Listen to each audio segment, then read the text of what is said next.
Okay, sweet. I don't have an introduction, so thank you, Harrison, for coming on. I appreciate it. And yeah, this is Small Axe Talks. This is brand new, and this is kind of just the test run here. So, Harrison is a professional photographer from New York originally. Is that right? Correct? Yes. Okay, sweet. So, um, I know you just got back from Flagstaff, right? Yes. How was that? Much cooler than Phoenix. I Yeah. would say probably 25 degrees cooler Yeah. Okay. and a lot higher elevation. So it's uh, it's easy to get winded there. Yeah. Usually takes me 2 days to get fully acclimated. Okay. You were just there for the weekend? I was there for 4 days actually. Yeah. Oh, nice. Hell yeah. Okay. Yeah. What do you do what do you do when you're up there? I go hiking a lot. I stay at my in-laws' place. They're near the forest. Yeah. So there's one trail there in particular I've practically worn out. Really? It's yeah, it's called Fat Man's Loop, Really? and yeah, it sounded like an easy trail, so Yeah. Is it? I went for it.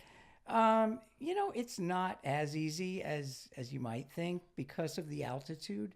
It's not a lot of uphill, but it's a fairly long trail. So at that altitude, if you're not used to the altitude, it can Get winded? yeah, Yeah. Yeah, I definitely. know some people like my dad was up in Denver for a couple of years and some people really like when they fly up there, Hmm. they have like for a day or two, they're like I've seen people that get sick. Like they Oh get yeah. sick just from I never had that issue really. I don't know why it is that some people are more sensitive to the altitude and some others aren't, but you're not as much? Not too bad. I mean, there is something called altitude sickness, Yeah. and I came close to having it once, I believe, when I was in Rocky Mountain Park. That's a little higher elevation where I was. I think it was closer to 9,000 feet. Yeah. Flagstaff is more like 7,000 feet. So Okay. it's Flagstaff is kind of an interesting place because it's basically high desert with pine trees. Yeah. It's very green because of all the pine trees, but it's very dry also. The Sinaguas live there, Indians, and Sinagua in Spanish means without water. And even when it rains in Flagstaff, because they do get the monsoon rains during the Oh, do summer, they? Okay. I didn't the know ground is dry within a couple of hours. Yeah. It's amazing how dry it is up there. How big is Flagstaff? I think about 60,000 people live Okay. there. Yeah. Man, I like kind of want to move there someday. I've always, I They don't have know. real winters, so Do they? yeah. Bad? If you love the weather here in the winter, Yeah. it's nothing like this. It's cold. You have the best of both worlds though, because you can, kind of get out of here when it's like crazy hot, Yeah, and then come back here down in the. I mean, that's like literally the perfect setup. yeah. Well, I mean, anybody who lives in Phoenix, has that Yeah. opportunity to go to Prescott. Yeah, definitely. Is a little closer. It might be 15 to 20 degrees cooler, and then if you go a little farther to Flagstaff, it's going to be about 25 degrees cooler. Yeah. So, That's you awesome. can't do that on the East Coast. Yeah. No. You Definitely can not. drive for hours and hours, and those mountains aren't going to make it that much cooler. Yeah. Plus, they have like all the like the tick issues, don't they, out there? Isn't that Oh a big yeah. thing? Like Lyme disease. Oh yeah. and I ticks wound and up. stuff? I went fishing once upstate New York from the city, and I came back and I had a big tick on my back, and I Really? wound up having to go to the emergency room to get it Oof. removed. Yeah. Really? Holy shit! Yeah, I didn't even know it was there. Michelle found it. Wow. Yeah. So did you ever think, oh, because I know like Lyme disease for some people is like Yeah. a really terrible disease that you might not even know you have. Yeah. And did you get tested? or anything? I did not. I had rheumatoid arthritis really bad all during my 30s, and this was when I was a little older, and I had learned how to take really good care of my immune system after my 30s. Really? And one thing I learned was that my body does tend to give me early warnings if I pay attention to it. So, for instance, I can tell when I need to eat vegetables. Really? Yeah. Like you just crave them, or you just No, know? it's not. It's not a craving. It's more like a logical process that you go through. It's like usually with me, my ears turn red first. That's like the Really? first sign that my immune system is struggling. And so then there's really only four things that affect your immune system. So you've got diet, exercise, Yeah. stress, and sleep. That's it, four.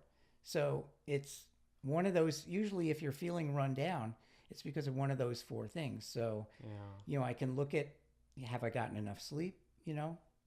and look at that. I can look at, what have I been eating lately? And usually if I go too long without vegetables, Slacking. I don't feel well physically. So, and I'm not a vegetarian. I do eat meat. Okay. So it's not about that. Have you ever experimented with vegan or vegetarian diets? Not really, because I have no desire to. Really? My father, who is from Nebraska, and so he's a big meat eater, and always has been. And he's Irish, so he's a big drinker too. Basically, he ended up having some heart issues. This was a few years back, and long story short, he ended up having a stint put in, and he had like 90% blockage in his main artery. So he got super into like researching, different health diets and things like that. Sure. And he ended up seeing that that Forks Over Knives on Netflix. Oh yeah. And he went vegan, and he's literally like the last person on earth that I ever would have thought would go vegan.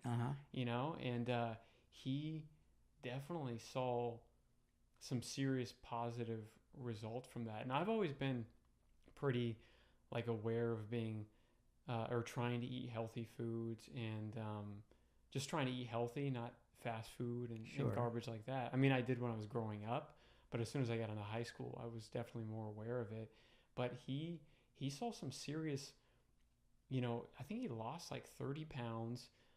He was on some medications prescribed from the doctors for like blood pressure and things like that, and he ended up getting off of all those. But I'm always interested to hear people's opinions on, because I'm vegan now and so is he, but it's such like I feel like a controversial topic, because some people, there's a lot of like hardcore vegans, people who, they think people who eat meat are like evil, basically.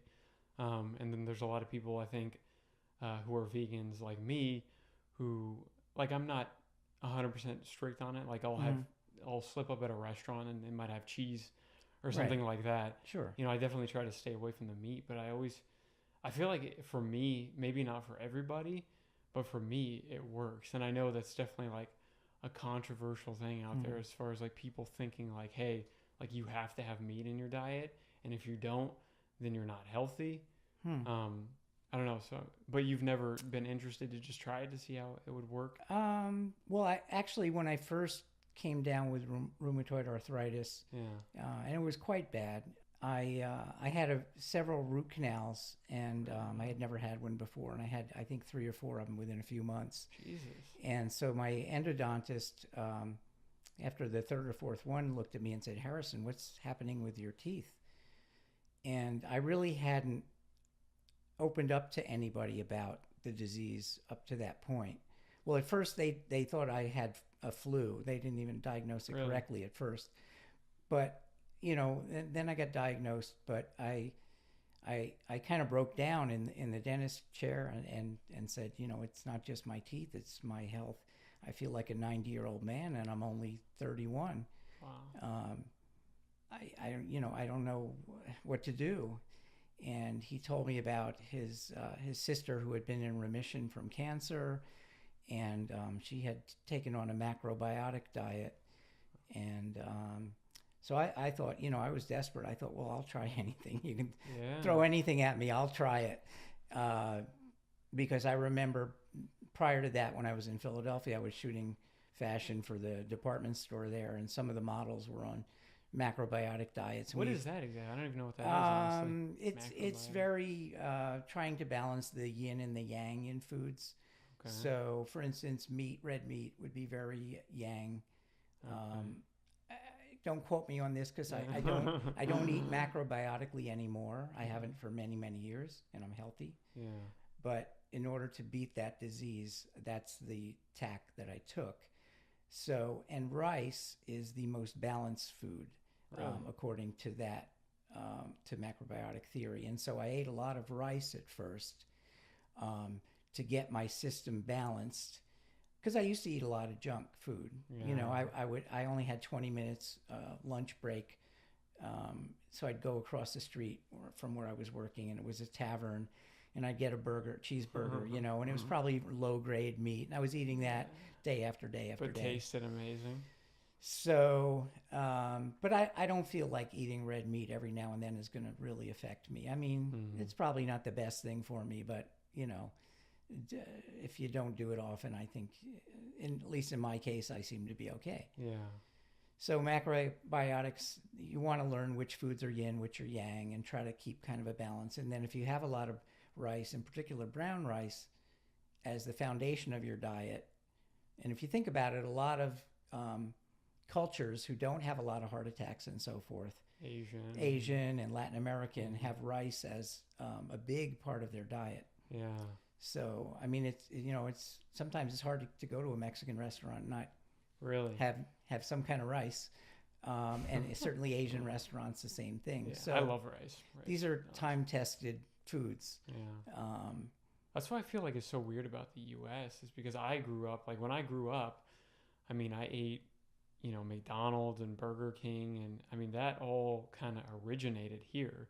And now obviously those corporations are all over the world. You know, you go and you see McDonald's, and like we've given them that gift. Yeah. But I feel like now here in the U.S., I think this has been for a while, but there's been a big shift back to, you know, natural foods and things like that. Oh, absolutely. And your generation is very wise. Yeah. And I think is much more knowledgeable than prior generations. I remember when I was growing up that margarine was touted as being so much healthier than butter. Yeah.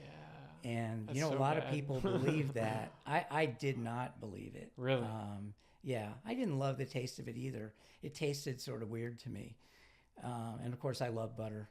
Who doesn't love butter, right? Yeah, butter's awesome. So, you know, so I never got into the whole margarine thing, and I don't like diet soda. I don't think soda's good for you, and I certainly don't think that.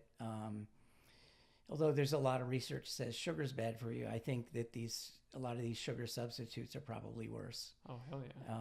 You know, and the way I look at it is, I look at it as our bodies. We have a history, so our bodies are tooled for certain foods, right?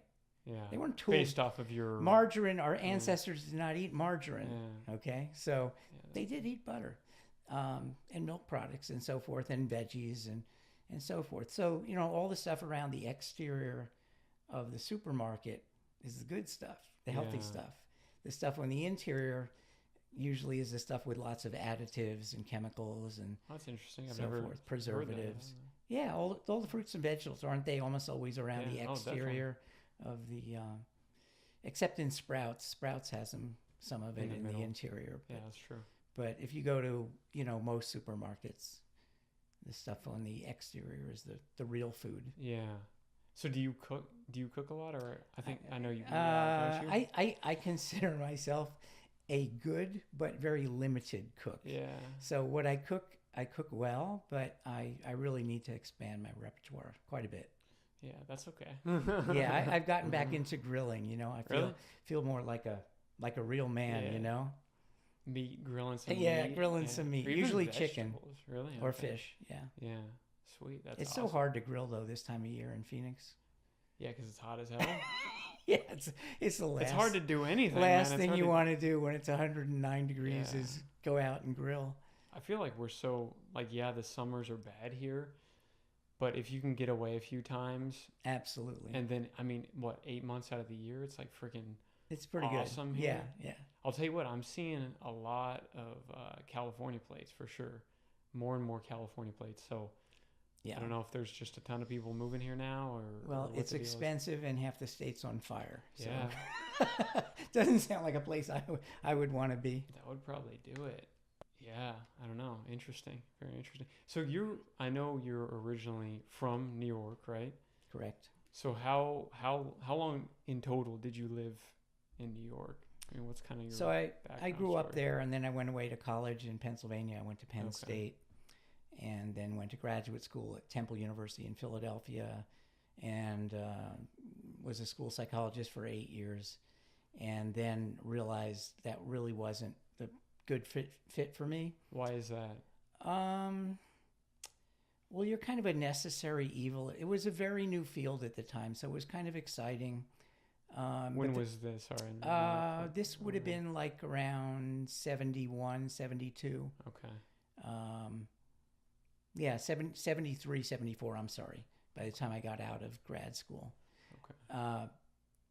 It was a new field, and so at least in the states where I worked, it was mandated that every school district either had to have a school psychologist or have access to a school psychologist. So it was a very specific type of training to help kids who had problems learning in the schools or behavioral problems in the schools and so forth. Okay. The problem was because we were viewed as a necessary evil, and the school board and the people in the community wouldn't necessarily. I mean, in this country, let's get real. We don't put a lot of emphasis on mental health. I mean, we may talk about it from time to time, especially when there's a shooting. Mm-hmm. But when it comes to spending money on it, it's not a priority for this country. We're not getting real about it. So I still love the field, but my caseload was enormous no matter what district I worked in, because they didn't want to pay for more than one school psychologist. So were these high schools or elementary schools? Well, I worked mostly in New Jersey, near Philadelphia, and we were responsible if a child was he could be as young as a year and a half, and if the pediatrician felt that child was developmentally delayed or the parents were concerned, we would test that child. Wow, that's amazing. And try to get some kind of an educational plan going for them. Tailored to that specific child. Yes, exactly. Wow, that's So how big? And we had them as old as 21 if they were severely retarded, for instance. Yeah. I don't know if that term is still used even. Yeah, I think it's a isn't it a medical or clinical term? Yeah, it was. I mean, I'm out of the field now for quite a while, but it was at the time. Yeah. Wow, that's interesting. But the term idiot was also a clinical term at one time. Really? But it took on and moron.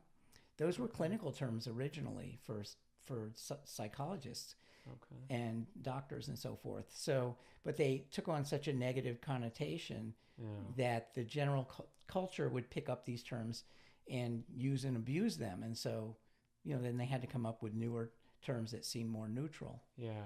Well, that's going on today big time too, still, right? Yeah. I mean, there's so many words that people, they all of a sudden they don't want you using this word. Right, and basically. We live in an age where there's a lot more political correctness. For some people. Yes, for some people, yes. Not the president, though. But I mean, when I was younger, there weren't as many things that you did that were considered offensive. For instance, and this just happened to me, my wife Michelle, who's very smart and keeps me on my toes. Yes. Pointed out to me when I called over a waitress and called her ma'am that was offensive. Really? And I didn't know this. My first reaction was like, you got to be kidding. Yeah. And then I actually started looking it up, and she turned out to be right. Really? That a lot of women don't like to be called ma'am. It's kind of makes them feel matronly. It's kind of more like older, yes. Yeah. And so she said, you really should, if you have to use a way of calling them and you don't know their name, Miss would be a better thing to say. And I was like, oh, okay, I never knew. I had no idea. Well, I get people that call me sir, and I'm like, you call me sir. Yeah, but you are a sir. No, you have earned that title. You know what I'm saying? Oh yeah, because I'm older, right? Yeah, I think that's like kind of like a respectful, right? I don't know. At least that's the way I perceive it. I was touched by it. A little uncomfortable, but really? But still touched. Oh, and I man, knew, come on. I knew there was absolutely no harm behind it. So all right, it's all good. Your vibe is great. That's how we met, right? I mean no harm. Your vibe, right? Yeah, that's how we met. Yeah. Yeah, and it's definitely it's funny when we met, and you're right. You can definitely, some people actually not some people. I mean all people. I mean I can pretty much immediately tell And it depends on your mood and you know what's going on. But I mean, for the most part, I could pretty much tell, you know, right when you know you walked up, or I mean, you're you know a more open and inviting and you know relaxed person. I mean, that's the thing that frustrates me so much today is it's like I feel like so many people are just in this like this angry, pissed off mood all the time, and it's like people. I mean, I don't know. It's like people are like they're hostile all the time. That's New York.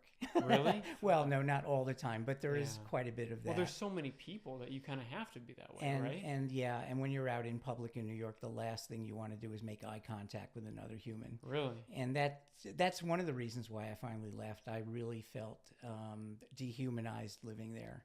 And because it's unnatural to avoid eye contact with another human. Yeah. And yet, if you do it there, people will tend to think you're weird. I'm talking about when you're just walking down the street with strangers. I'm not talking about, you know, somebody you know, but or in a store that you know is the cashier. Yeah. But you know, just walking down the street, you do not make or on the subway, you do not make eye contact with anybody. So how long did you live in the city itself? About 15 years. Okay. Yeah. And when exactly was this, or roughly? From about age, let's see, how old was I when I moved back? From about age 30 to 45, roughly. Okay. So a pretty good chunk of my life. As far as what time period was it? Was this like the 80s? Well, let's see. It would have been, like right around 1990. Okay. To about 2000. Oh, no, a little bit earlier than 90. I think maybe 88, 89. And... So what was it like then as far as, like, okay, let's say when you first moved into the city. Right. And I don't know if you had a job lined up already or if you're in the job market, but what was rent like? What was just kind of like the vibe at the time in the city? Sure. So New York changed a lot. I moved into Greenwich Village, you know, which has a history of a lot of artists and poets like Dylan Thomas lived there and so forth. And I could tell it was on its last legs as far as any artists living there. It was starting to get expensive and just wasn't a place where many artists were going to hang on and stay. And then in the 90s, New York was still kind of wild. I mean, I had a photography student. He was actually a musician primarily. He just wanted to learn to take better pictures. And he wound up photographing. He lived near the Greyhound bus terminal in Midtown. So, you know, when you live near a bus terminal, you get quite a cross-section of people. Yeah. You might see some people that you normally wouldn't see. Especially if you live in a wealthier part of town. Yeah. And so he photographed a lot of these people that were, you know, a lot of people might have called them freaks, you know. Interesting looking people. Oh yeah. So that's cool though. Yeah, and like homeless people or just art interesting weirdo type people. Some were transgender. Some were drag queens, some were drug addicts, some were just odd people. Yeah. And he really liked to use a one light setup in photographing them. So there'd be a lot of shadowing in his photos, which I think worked pretty well with that subject matter. You know, because shadows are very emotional, you know, and black and white photos, and he shot black and white film. So it was, you know, looking at his images, you know, I liked his images a lot. And most people wouldn't, though, because most people like pictures that are pretty. And if you have a lot of shadow, it's not that pretty. Really? So, you know, to me, the shadow is what makes lighting interesting. Without shadow, there's no point of view to your lighting. There's no mystery. So, for instance, when I look at art, there's paintings I've looked at and I've loved them the first time I looked at them. But if I go back and look at them a few more times, sometimes there's not enough mystery there. And I'm just like, no, I couldn't buy this because I couldn't live with it. It's too boring. Really? There's not enough mystery. Yeah. And so mystery lives in the shadows. That's where your imagination can kind of fill in That's the interesting. gaps. Yeah. So anyway, he wound up, he was a really fascinating guy. He was 32 years old when I met him. And his name was John Arnold. And he had lived exactly 16 years of his life in New York City and exactly 16 years of his life in Italy. Wow. Okay. His mother was a fashion model, and I think maybe she married an Italian photographer or Italian guy. I don't know what he was. Yeah. Anyway, so John spent a lot of his childhood in his latter childhood in Italy. That's awesome. But so he was back and forth between Italy and New York, and he now lives in Italy. He finally made up his mind, but he was really tormented in a sense. He really wasn't sure where he belonged, in Italy or New York City. So anyway, during most of the 90s, he was in New York City. He was doing this photo project, and so he wound up doing a show of it. He put it to a slideshow, and he's a musician, so he did the music to it, and it's called Disappearing New York. And the reason he called it that was because you don't see those freaks anymore in New York. It's a bunch of rich people now, and it's still tourists. I mean, there were always tourists, but you have to be pretty wealthy to live in New York, unless you want to live, have 3 roommates. Yeah, no. So it's different, It's when I go back, I don't know. I don't know how to put it into words, but it depresses me. Really? Yeah. Yeah, I've only been to New York once, but definitely, I mean, it was definitely unique going there. Mm-hmm. I mean, from growing up in Arizona, where everything's very spread out, to going there. I mean, it's like, obviously you're in a whole nother world, but I just remember after leaving, I was like, man, I could definitely not ever come back here and be, be satisfied, because to me, it's just like, I don't know. It just doesn't feel conducive to being as happy as possible as a human being, living like that. I don't know. But then other people, I hear, they love living there because they like the energy and there's so many people and things going on. But right. I don't know. I mean, I think for most people, the best time to live there would be during their 20s. Yeah. Because there's a lot of stresses there, and your body can process the stress a lot better when you're young.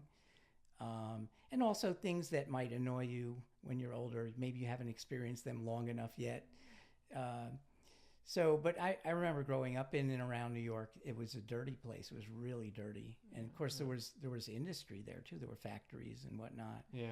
And Times Square was absolutely a circus. I mean, really?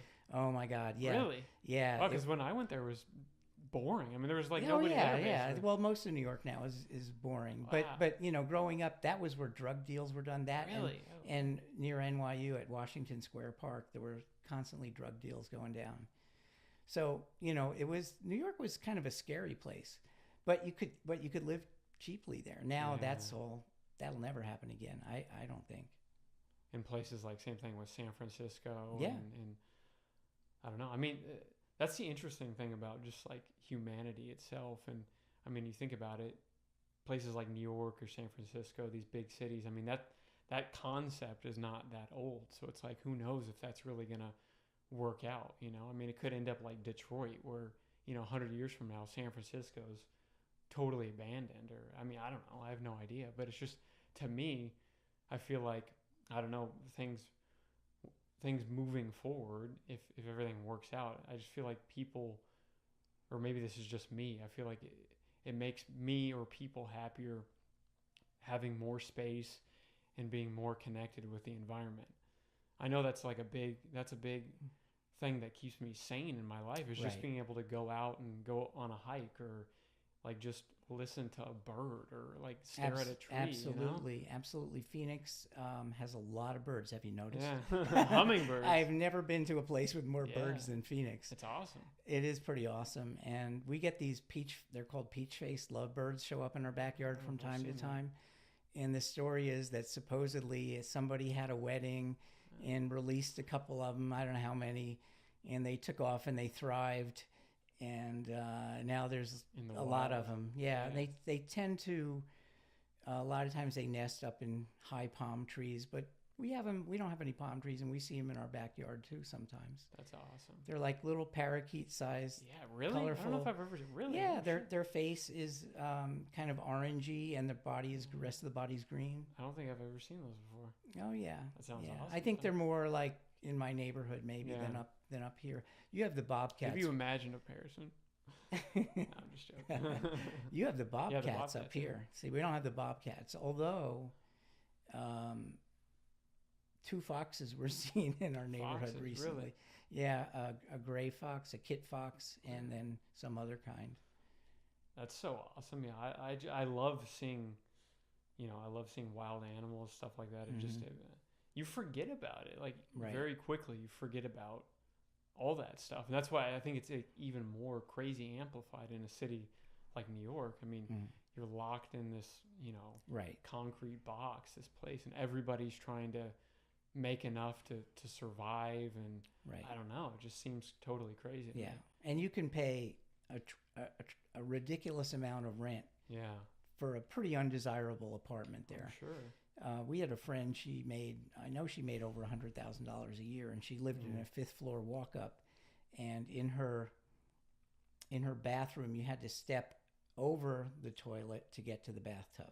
Jeez. You couldn't go around it. You had to literally step over it. Wow. So a lot of those apartments in New York were cobbled up and then reshaped by landlords so they could collect more rent.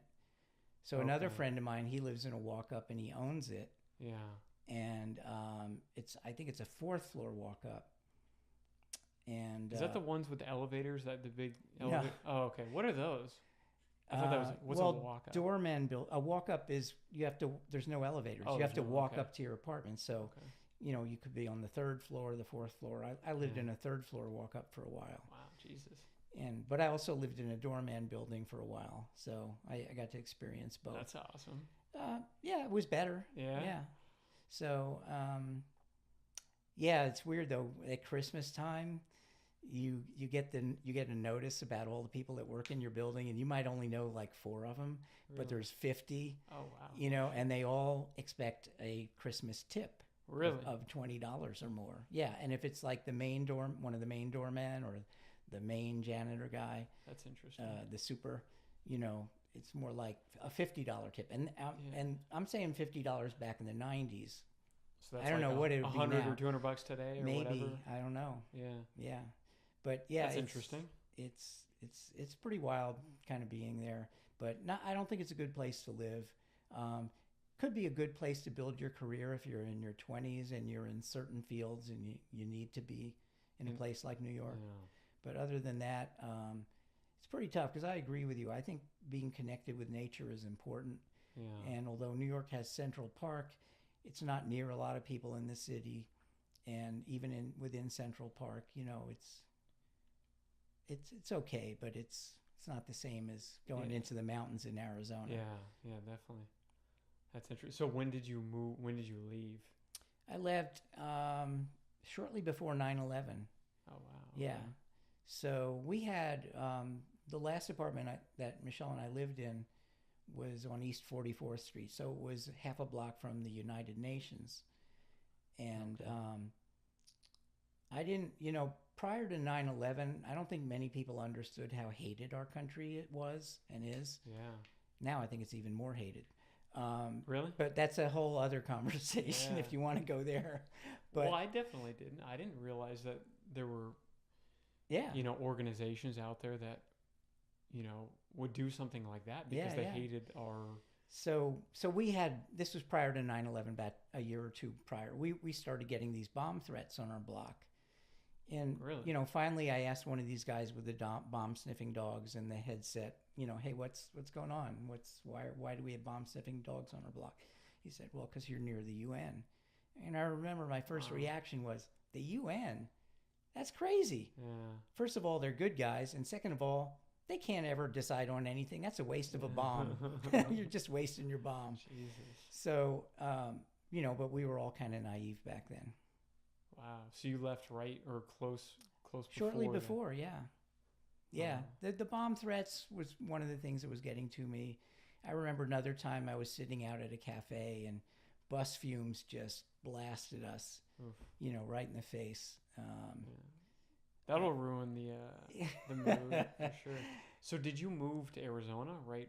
Yeah, but I moved to Tucson, not Phoenix. Oh, you moved to Tucson. Yeah. Okay. Yeah. Because I know, didn't you also live in Bisbee as well? No, never you lived in didn't live Bisbee. Oh, okay, I thought you. I've lived been in to Bisbee. Okay. I love Bisbee. Yeah. I don't know if I could live there. No. I don't know. So how long were you in Tucson then? Oh, not long. 6 or 7 months. Okay. Yeah. And what was your? You didn't like it there, or wasn't quite? Mixed feelings, I would say. People were wonderful, really sweet people. Although I would say that about almost all of Arizona. Yeah. Because Flagstaff people are nice too. I mean, you have some jerks everywhere, but for the most part, people are nice in Arizona. No, Tucson, the issue was I was a people photographer, and Tucson's just a little too small of a market, and it's very laid back. You don't have as many people wanting or needing photos. And also, Tucsonans are very loyal.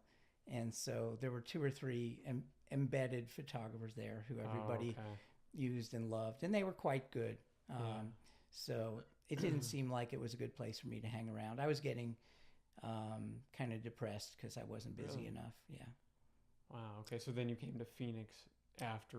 Well, actually, no. I moved to New York. I moved back to New York because I wasn't really getting work in Tucson, but I kept an open line in New York, and I was still getting work requests in New York as a photographer, and quite a few of them. So I eventually, I had just started dating Michelle a few months earlier in Tucson, and Is that where you met? Yes. Okay. And she was managing an art gallery, and I had done some work for her boss. Okay. It was like one of the only 2 photo shoots I had during my 6 Really? or 7 months in Tucson. She hooked you up. No, actually, no. She didn't, but she just happened to be at the opening that I got invited to after I shot the job. Okay. But no, I went back to New York because I wasn't making any money in Tucson. I was getting depressed, and then we dated long distance, and then Michelle joined me in New York at one point, and then came when back she out. moved in, she got a shelf the first night. A shelf? A shelf. A shelf. Yeah, I lived in a small apartment, and I had all my photo gear in there, and I had to get rid of some things to make room. So by the end of the week, she's like, "We need a shelf in here." And bear in mind, this is somebody who had her own home in Tucson. That's hard. Yeah, to move into a 350 square foot apartment and share it with somebody. So that's really hard. Yeah, that was a big jump she made, a real sacrifice. Yeah. Wow. Okay. Crazy. So you guys ended up deciding then to move back out. We missed Arizona. And I said, but I can't go back to Tucson. And she said, what about Phoenix?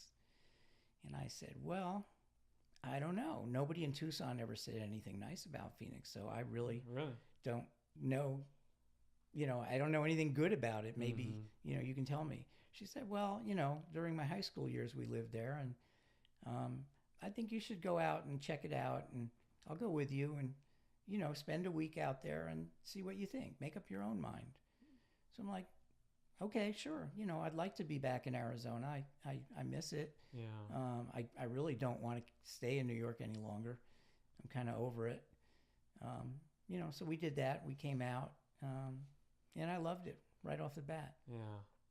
Yeah. That's awesome. Yeah, I love it out here too. So what do you see, I guess, versus when you were younger, let's say in your 20s and growing up and going to college, what do you see that's different now versus kind of when you were younger for young people? Like, what do you see because I feel like a lot of millennial, I guess, aged people today are kind of a little lost, I guess. I mean, obviously the population has been increasing kind of exponentially. And then I feel like maybe the job market has been shrinking, or certain industries are tightening up because you don't need as many people. So what do you see as far as the differences today versus, do you see any? Great question. Yeah. I think in some ways I see some similarities. I actually think I'm going to see even more similarities in the generation coming up right behind the millennials. Okay. Gen Z, I think they're called. Is that I think you're right. sound right? Okay. Yeah. I mean, these kids in Florida, when they had the school shooting down there, those kids are, they're feisty like we were when I was their age. We had the Vietnam War, which none of us really wanted to go to, and we didn't believe we could win it. And if we did win it, what would we be winning anyway? Yeah. So there was a lot of anxiety, a lot of acting out, a lot of protests, and I'm starting to see that now. And to me, it's encouraging. I feel like people should be politically involved, or at least politically aware. I'm not saying you need to go out and protest. I'm not recommending that for everybody, but for those people who want to express themselves that way, I think that's fine. And I think just to be aware is important. And I think, to me, if you don't follow politics and you don't know what's going on, don't waste a vote. I mean, that's how I feel. I know everybody else I know is always telling people to vote, vote, vote. But I kind of feel like don't force people to do it. I think if you are aware of how government works and so forth, you should do it. But if you're kind of generally apathetic and you don't know the issues and you haven't been keeping up, then why do it? Yeah, it's definitely, I don't know, it's very interesting. I mean, like you said, the Vietnam time, I watched that. I don't know if you've seen on Netflix that Ken Burns, he did. Yeah. Holy shit, that series that blew my mind. And when I saw, I can't remember what episode it was in, but I mean, getting towards the end of the war in Vietnam, when a lot of people, especially young people, started to protest, and they had a college that they were protesting at, and the police shot and killed several people just for protesting. Right. And the teachers were like begging the students to back down, because they're like, if you don't, they're going to continue to, potentially shoot and harm people. Right. And that fucking blew my mind. Seeing the video of the kids that they shipped over to Vietnam that got slaughtered for like no reason. I mean, that whole thing, it's so weird for me to see that, because even though that wasn't that long ago, obviously I wasn't alive. It's so crazy, like how quickly things change. And man, that was an insane time. And Nixon, holy fuck. Yeah. That guy was a crazy, crazy dude.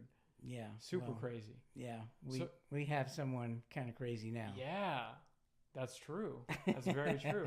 That's why it's interesting to see, I don't know, what's going on now versus what was going on then, because now people, I guess maybe the battle is always going to be new for each generation. Mm-hmm. So, people are outraged now, but man, you wouldn't be outraged. Look back at the young people that were around during, Vietnam. I mean, holy hell. I mean, the drafting these young people. Yeah, a lot of them came back really messed up. Oh my God. I had a friend in college who, they had a draft lottery, so literally they'd like pick your birth date out of a hat, and I was very lucky. I think mine was 363 out of 365 or 364 out of 365. I was like next to last to be taken. Holy shit! Wow. But I had a friend who he came out number one. And he wound up spending about 8 years in college. He kept changing majors. Really? Wow. So that he wouldn't get drafted. He was in no way the type of person that should be in a war. He was a very sweet, gentle person. And he lives in Sweden now. Really? Yeah. He's an African-American guy. Does he like it? Pardon? Does he like it? Yeah, he's been there a long time. Yeah. Wow.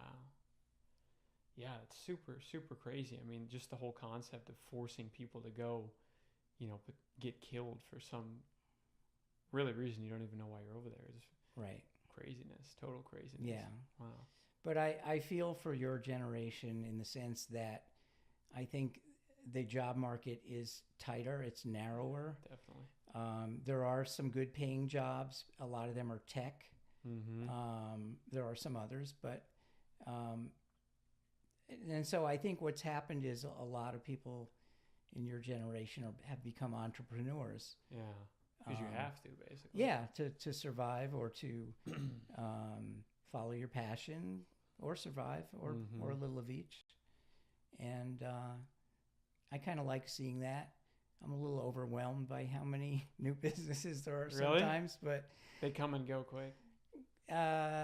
Some come and go quickly, but it's just, we have so many choices now, because when you search for something, you search online, and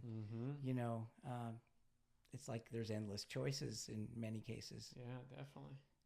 I know when people search for photographers, they don't spend very long on any one site, because they know there's so many they can surf through. Yeah. And so they might spend like 12 seconds on my site, then go to somebody else's, spend 10 or 12 seconds on theirs. And it's interesting times. Yeah, that's why I feel like for young people, this is just my perspective. So obviously the cost of education has gone up like crazy. Like crazy, exactly. So these kids are getting out of high school, and then I think their parents don't really know what to tell them, other than to, obviously, you got to go to school, you got to get an education. So they go, to school, and they take out loans, and they get out, and then, I mean, the job market is what it is, like you said. I mean, it's very, very competitive, and I think the bar just keeps getting set higher and higher, because obviously there's more people, and the job market is tightening up, and like you said, a lot of for young people, tech is a big thing, and then let's say they get out there, and you're in debt, and you're going to have to start paying off your student loans pretty soon. So you got to do something. You can't just sit around in the basement all day. Yes, your generation kind of got screwed with a lot of college debt. So you get out there, though, and then not only are you in debt, but the housing market it's not cheap to live. Oh, especially right now. Yeah. So you get out there, your rents are high, you're in debt, the job market's tight. So I could see how a lot of people are very frustrated, and I could see how a lot of people would kind of crack under that pressure. Do you know anybody personally who's kind of lost it? I don't know about not like lost it, like snapped and shot people or anything like that. But I mean, I think most people my age, I'm 27. Most people my age are totally fucking confused. Totally confused. And I look at the people that are younger than me, and I think they're even more confused. So I have kind of a theory about that, or about part of it, and that is that I think the parents of your generation tended to tell kids, you can do anything. And I mean, there's some good to that, because I think that it does give people a bit of a positive outlook, which is better than starting with a negative outlook. Yeah. Okay. Like, you suck. But it's really not true. I don't. But what does that mean? Why is it not true? So what I mean by not true is that you're going to have certain abilities where you have more talent than others, and some where maybe you just have more motivation than others. Definitely. So to tell someone that they can do anything could be a bit of a stretch, I guess. I mean, I might phrase it like, if you work hard, chances are you'll be rewarded. But be aware of what field you're going into. If I knew what I know now about the field of school psychology, for instance, I never would have pursued it. Really? Oh, yeah. Just because it didn't mesh with who you are and what you wanted to do? Well, in some ways it meshed, but not enough. And I'm more of a freewheeling kind of creative person, and so being an employee of a conservative school board was not ideal for me. If I wanted to try something that was a little bit out of the box, with other people's children, sometimes you get some flack over that. I mean, I never did anything really crazy, but, I'm just saying you had to kind of operate within certain parameters. Yeah. Because school boards tend to be conservative, and, in public schools, parents tend to be fairly conservative. And so, and my caseload was enormous, no matter which districts I worked in. Yeah. So I think, it's to make a blanket statement like you can do anything, to me is not worth much. So what else do you think about younger people that you think potentially their parents might have steered them wrong, or kind of, because I look at my father's parents are coming out of the Depression, and these people were very strict, very, very hardworking, and they're working for the most part, I think, in that kind of era, as far as what I know, corporations or companies used to kind of go and work for a company, and you worked for that company for your whole life. I mean, you worked for General Motors for 30 years, or you know, my grandfather worked for, I can't remember the you know, electric company or whatever, for his whole career, and you have this umbrella that you retire with, this safety umbrella, and then you look at the baby boomers, so my father and mother, I feel like that generation was more kind of free-spirited, loosey-goosey. Maybe we're not going to be married for 50 years or for our entire life, and we're going to kind of do whatever we want, and we're going to spend, and we're going to kind of do whatever we want. And then our generation was the generation brought up by that, so not so much the strictness. Like me, I was kind of like a latchkey kid. Like I came home, I had a key, I did whatever I wanted. There was not a lot of oversight or rules, or my parents weren't religious or anything like that, so not a lot of structure. So I feel like a lot of maybe potentially people my age, I don't know, are just kind of lost. And then the baby boomers, what they've kind of put together as far as our society, as far as kind of, you know, money means everything and greed is good, and, you know, not that capitalism is bad, and not that I think socialism is the route to go, but I don't know, something is just not right. Well, I think most things in their extreme are can be harmful, and I would say that we live in a sort of capitalism gone wild environment. Yeah. And I mean, we elected a businessman as our president, so that says something right there. But you know, in this country, we consider the Democratic Party to be to the left. Yeah. But if you were to take our Democratic Party and put it into one of the Scandinavian countries, most of Europe, or Australia, they would actually be to the right. They would be more conservative. Yes, because those countries are more socialistic. And I lived briefly in Canada, and Really? I think the people there have a calmness that it's hard for Americans to have, because I think in the back of a lot of our minds is, what's going to happen to me when I get old and sick? Definitely. Can I afford it? And you worry about that. It's may not be in your thoughts. Yeah, no, I've thought about it But before, especially yeah. because I don't want kids. So I think that's a lot of people's, I'm not saying they have kids just for that reason, but that's a lot of people's hopes, is that, hey, when I get older, my kids are going to be there for me, you know? Well, it doesn't often happen, does it? Yeah, that's true. It's more rare than common.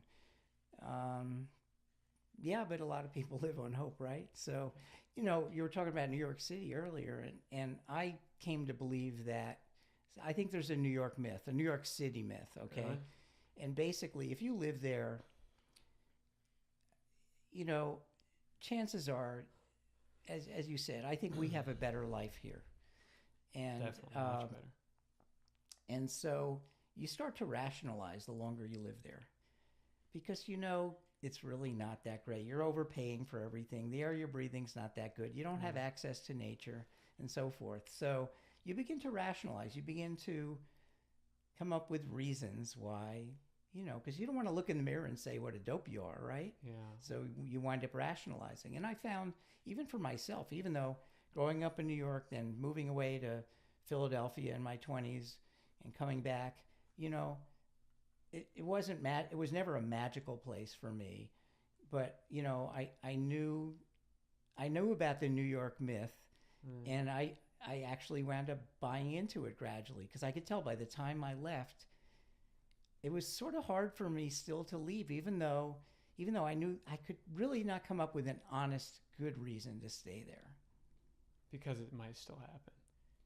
That big New York breakthrough, is that what you're saying? The New York myth, no, the big... no. Well, I think that can be part of the myth for some people. Yeah, if you can make it there, you can make it anywhere, right? Isn't that we're the toughest and...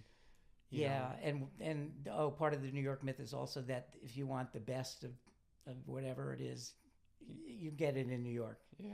So, but a lot of other cities have caught up, and I think anybody who's sensible knows that now. But if you live there, and you live there long enough, and you're sort of miserable, but you're not moving, you've got to rationalize. Otherwise, you have cognitive dissonance. You got these competing thoughts, like, yeah, I'm living here, but I can't really justify it. What everybody does? I mean, I often think about people who are, like, let's say in Chicago, and they're in a fucked up neighborhood, and I often think about, if I was that person, why wouldn't you just say, okay, hey, this person or this place is obviously terrible. I'm just going to save enough money to get a bus ticket, and I'm just going to get the hell out of here. But there's something, whether it's a fear of what you don't know, there's something that holds people in place to what they know. I think a lot of people are ruled by fear. Courage is a little more rare than fearfulness. I mean, I worked in what was called the ghetto in Philadelphia during my internship. Yeah. That's a high call. And excuse me. No, all good. And so there were kids that not many, but there were some kids that really wanted to get out of there and made it happen. Yeah. But the majority stayed there, and there was a type of short-term thinking that existed in the ghetto. And it was hard for them to think long-term for a lot of the kids. They weren't given a lot of positive role models. They weren't shown the path to get there. Definitely. And so for a lot of them, it was, well, how can I get over today? How can survive. I? Yeah, exactly. So that's why a lot of them didn't leave. Stay, yeah. Yeah. That's what I feel like hopefully is amazing about the internet is, like you said, if you're not accustomed to being around people who are supportive and say, hey, man, you can do better. I think that's one thing that's awesome about the internet is you can listen to people that are positive or people that have, made it out of a situation that's similar to yours, and you can kind of get a perspective of like, hey, maybe, it is possible for me to be somebody else or to be doing something else, Sure, absolutely. Yeah, I mean, it's such, to me, since I lived most of my life without the internet, it's kind of fascinating to see, the difference that it makes, and for better and for worse. And the unlimited choices we have, now that we have the internet, you can just go online and find whatever. Yeah, definitely. But yet, not that many things are vetted. We don't have a lot of, you don't have to, get a degree necessarily or pass through, To be spouting your opinions. Yes, like kind of like what we're doing now, Yeah. And that's one of the beauties of the internet age. But it's also where people need to be discerning so they don't waste a lot of time, listening to Alex Jones. Shout out to Alex Jones. I don't know who that is. Oh my God, he's an interesting dude. Is he? Yeah. Okay. No. I'll have to check him out. Yeah.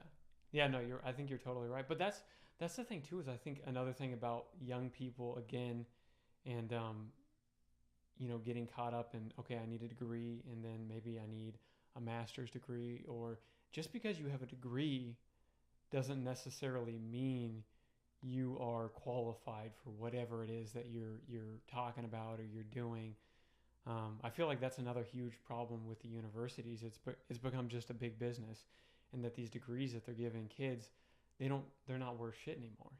They don't even mean anything. So yeah, you get out, you're in all this debt, but you don't know anything that's actually going to give you the tool Right. to be able to outcompete somebody else. So it's like, man, you really got to be creative today. Yeah. And I think that's one thing. Maybe everybody doesn't need to go to college and spend that money. Oh, Maybe absolutely. Yeah. Yeah. And that's why I think there's so many entrepreneurs in your generation, because partially out of necessity, and partially because you were told you could do anything. Yeah. And partially because of just the fact